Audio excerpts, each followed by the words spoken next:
7 months of absolute secrecy, an $11 million stock dump by a sitting CEO, and a meticulously orchestrated cover-up plan that spectacularly unraveled just 6 days before the finish line. Think about that for a second. We are about to dig into the biggest security crisis in the history of computing. And we're not just doing this to gawk at what went wrong, we're doing it to understand exactly how the very structure designed to protect the world actually guaranteed a complete failure. Welcome to this explainer. Today, we are going to forensically examine a monumental tech failure. We are breaking down the absolute chaos of the Intel Spectre and Meltdown crisis. But look, we aren't just doing a tech retrospective here. We're extracting vital, actionable lessons for today's product managers. As we shift into an era dominated by highly consequential AI systems, the governance failures of the past, well, they're the exact warnings we need for the future. So let's jump right into the autopsy. Okay, let's dive into this. Section 1, the perfect disclosure plan, and exactly why it failed. To really understand this collapse, we have to set the scene. It's June 2017. An unprecedented discovery has just been made, very quietly, behind closed doors. According to the Google Project Zero blog, researcher Jan Horn discovered a method for, and I quote, reading privileged memory with a side channel. Now, what does that actually mean for us?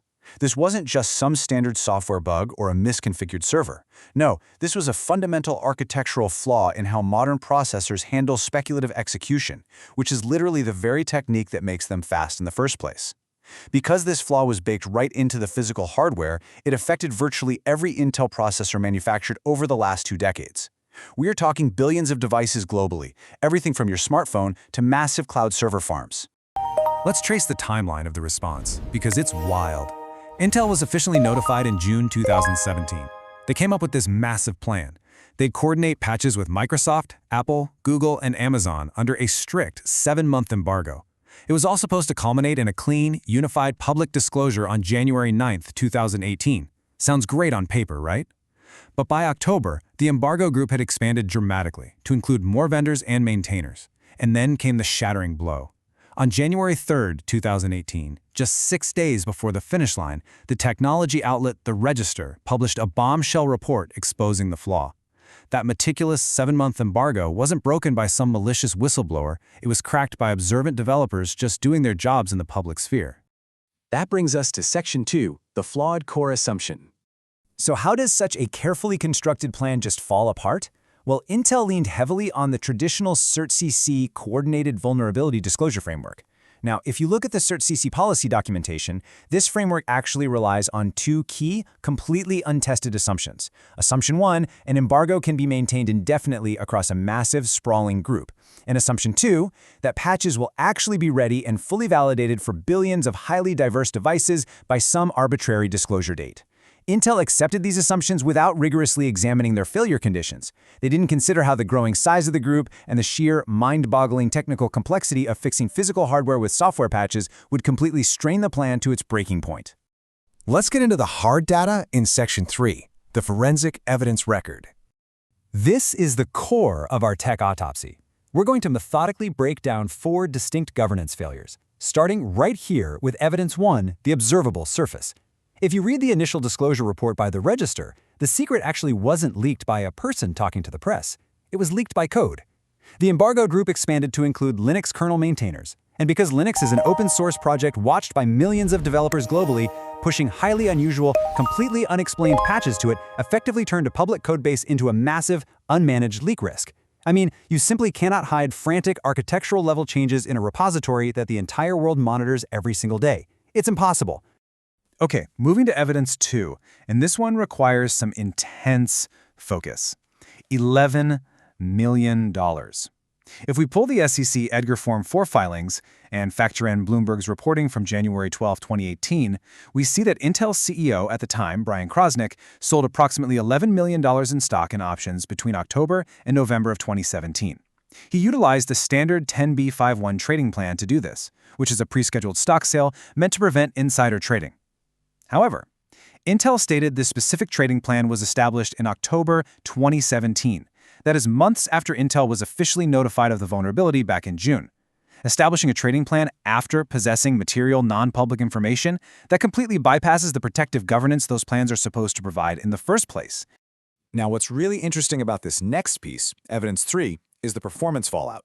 The fundamental goal of the 7 months delay was to have perfect patches ready, right? But independent benchmark testing by Phoronix, alongside official customer advisories from AWS and Google Cloud, showed that these forced, first-generation early patches caused up to a 30% performance degradation on certain workloads. 30%. The remediation actually ended up extending way into 2019. The plan promised a clean fix by January, but the reality on the ground was a rushed deployment of incomplete patches that severely impacted global computing efficiency. Which leads us directly to evidence 4, the root cause analysis. This is heavily informed by a fantastic breakdown of the event by Ars Technica. Let's step through the 5 whys here. The leak happened because unusual patches were pushed to Linux. Why? Because the public codebase is heavily observed. Well, why was it observed? Because the embargo group grew way too large and complex to hide its actions.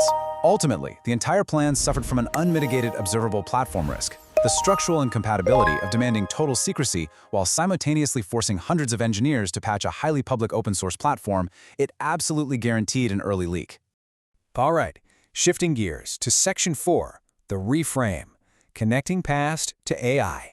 We've seen exactly what went wrong with physical processors. But listen, if you are a product manager today, this 2018 hardware autopsy is a blazing, urgent warning for AI deployments right now and heading into 2026. And this brilliantly illustrates the parallel. Look at it. With Intel's past crisis, they were trying to push secret patches onto public platforms while managing a massive, sprawling embargo group. Contrast that with current AI incident governance. When a consequential AI model generates a severely biased output or an autonomous agent takes a legally compromising action, the remediation process is incredibly similar. You are correcting massive datasets, you're retraining complex models, and you're auditing totally opaque decision pipelines, often while dealing with massive interconnected stakeholder groups. The stakes, the scale, and the potential for public visibility, they're practically identical. So let's wrap this up with Section 5, 3 rules for product managers. How do we actually prevent a repeat of history? We can take the forensic failures of Spectre and Meltdown and distill them down into concrete governance rules. Here are the 3 crucial takeaways for any PM managing high-stakes systems. Rule 1, treat group size as a leak risk variable. Every single person you add to an incident response group exponentially increases the chance of uncoordinated disclosure. You absolutely must design minimum viable disclosure groups. Rule 2, expect remediation complexity to far exceed your estimates. Just like Intel's patches took years to fully optimize, retraining a massive AI model will almost certainly take longer than your aspirational timeline. Plan your disclosures around realistic, hard truth timelines. And Rule 3, apply insider governance before the incident. The trading and communication policies governing your team must be locked in before an emergency strikes. That completely removes the possibility of perceived or actual insider impropriety when the heat is on. I want to leave you with a provocative thought. Something for you to deeply consider before your own perfectly planned timeline inevitably shatters. Which AI system in your organization right now, if it experienced a critical incident tomorrow, has a disclosure plan you could actually execute? If you can't confidently answer that using the 3 rules we just discussed, well, then this week is a very good time to start building one. Thanks so much for joining me for this explainer, and I'll see you in the next one.